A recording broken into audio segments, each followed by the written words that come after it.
in the Hebrew scriptures, okay?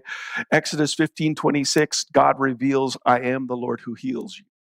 In the book of poetry, Psalm 103, 2-3, he forgives all of your sins and heals all of your diseases. It's proclaimed by the prophets, Jeremiah 17:14, heal me, Lord, and I will be healed. It's lived out in the life of Christ. We just read in Matthew 6, 8, 16, and 17. When evening came, they brought out many who were demon-possessed, and he drove out the spirits with a word and healed all who were sick.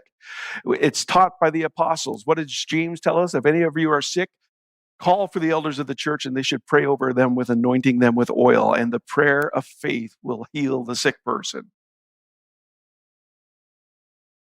Guess what? It continued in the early church after the book of Acts. Let me just give you a few hundred years of examples here.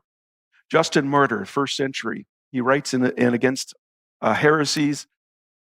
No, Justin Martyr wrote First Apology.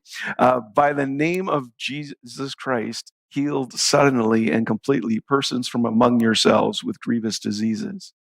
He used it as proof that God loved people, that he healed them. Irenaeus wrote against heresies that affirms the occurrence of healing within the Christian community. He notes that some people possess the gift of healing by the Spirit and demonstrate such gifts as that didn't cease with the apostles, but continued with the church.